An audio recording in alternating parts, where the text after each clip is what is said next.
안녕하세요 여러분, 순도사입니다. 지난 영상 어땠나요? 대본도 없이 그냥 마이크 앞에서 떠들려니까 되게 꼬이더라고요. 그래도 대본을 쓰지 않을 겁니다. 귀찮아요. 이 정도는 뭐 대본 없어도 술술 나오는 게 짬바 아니겠습니까? 농담이에요. 오늘은 두 번째 이야기입니다. 창세기 2장 4절 하반절에서부터 4장에 이어지는 이야기예요. 한 장 한 장 이야기를 다루는 것도 좋지만 그렇게 하기에는 영상이 너무 많아질 것 같고 또 굳이 그렇게까지 해야 하나 싶어서 하나하나 좀 덩어리 있게 크게 해서 이야기를 좀 살펴보려고요. 창세기 2장 4절 하반절부터 4장까지 이어지는 이야기는 크게 3개의 이야기를 담고 있습니다. 창세기 2장에서는 인간의 창조의 모습을 보여주고 있고요. 3장에서는 인간이 무너지는 모습, 4장에서는 그 무너짐의 어떻게 보면 끝판왕을 보여주고 있어요. 그런데 이 세 이야기들을 잘 보면은 공통적인 모습, 공통적인 주제에 의해 연결되는 이야기라는 걸 우리가 좀 파악해 볼 수 있을 것 같습니다. 창세기 2장부터 한번 볼까요? 창세기 2장의 창조 이야기입니다. 창세기 1장에서도 분명히 창조 이야기가 나타나는데 2장에서 한 번 더 나타나요. 신학적으로 본다면 왜 두 개의 창조 이야기가 나타나는지, 둘의 차이점이 뭔지 디테일한 이야기들을 해볼 수 있지만 우리의 목적은 그게 아니니까 그거는 궁금한 사람만 따로 연락해서 물어보는 걸로 하고, 창세기 2장에 나타나는 창조 이야기의 핵심만 좀 보자고요. 창세기 2장에 나타나는 창조 모습을 보면은 세상에 어떤 것을 창조하는 모습은 보여주질 않고 오로지 인간의 창조 모습만을 보여주고 있습니다. 그러면서 인간 창조에 대한 굉장히 디테일한 장면을 그려내고 있죠. 하나님께서는 땅에 있는 흙을 가지고 인간을 만듭니다. 그런데 여기서 흙이라고 번역된 단어가 아파르라는 단어예요. 혹시 여러분 그 흙으로 된 운동장 뛰어본 기억 있나요? 친구들이랑 막 뛰어다니면 일어나는 그 흙먼지 있죠. 히브리어 아파르는 그 흙먼지입니다. 바람에 날릴 수 있는 그런 아주 가는 흙먼지 말이죠. 하나님께서는 인간을 그런 재료를 사용해서 창조했다고 2장은 이야기합니다. 그러한 인간 창조의 모습은 다른 어떤 것보다 인간이 그만큼 연약하고 한계가 많은 존재라는 걸 드러내 보여주고 있죠. 우리의 삶을 돌아봐도 그렇잖아요. 우리가 얼마나 연약한지, 얼마나 한계가 많은지.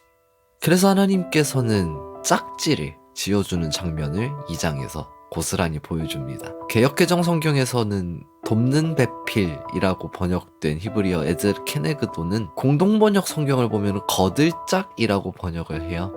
그러니까 내 옆에 있는 사람, 내 주변에 있는 내 친구, 그 사람들은 나의 삶을 거들어주는 존재, 내가 삶을 살아갈 수 있도록 도와주는 존재라는 의미죠.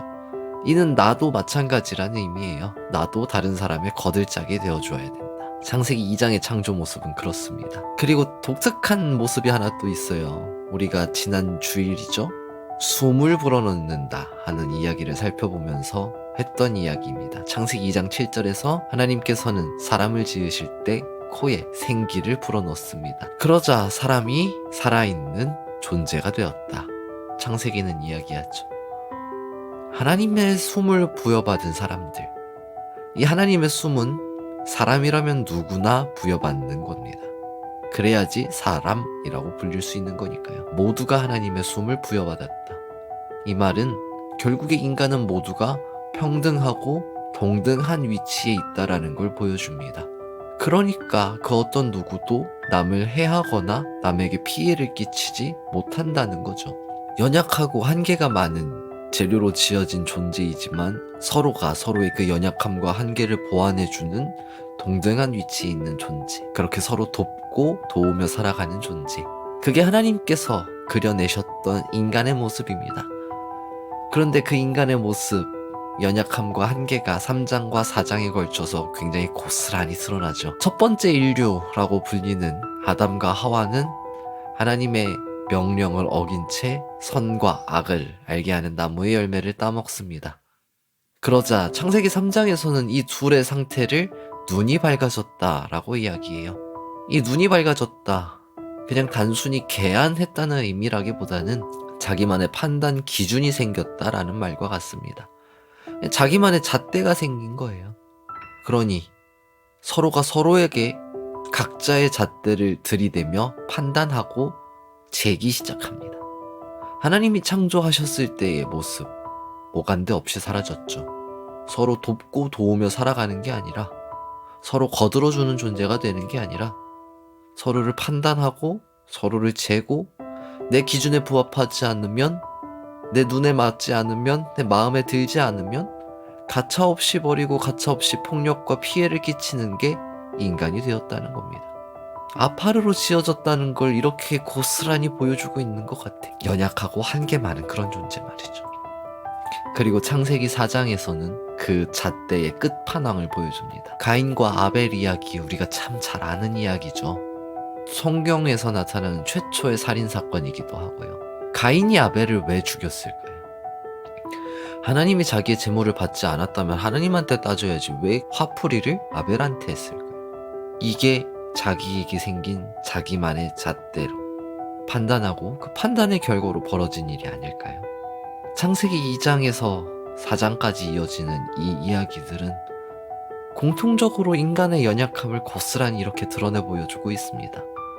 그만큼 연약하고 한계는 많은데 자기만의 기준과 잣대는 꼿꼿하게 서 있어서 그 기준에 부합하지 않으면 언제든 가차없이 피해를 끼칠 수 있는 그런 교만과 자만의 끝판왕.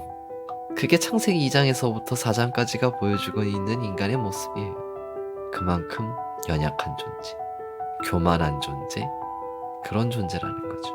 그럼에도 불구하고 하나님은 그런 인간을 떠나지 않는다는 모습도 보여줍니다. 창세기 3장에서 선악과를 따먹고 에덴 동산에서 쫓겨나는 아담과 하와를 향해서 하나님께서는 가죽으로 옷을 지어 입혀주시고요. 자기 동생을 쳐 죽이고 이제 혼자의 삶을 살아내야 하는 가인에게는 표를 주시기도 합니다.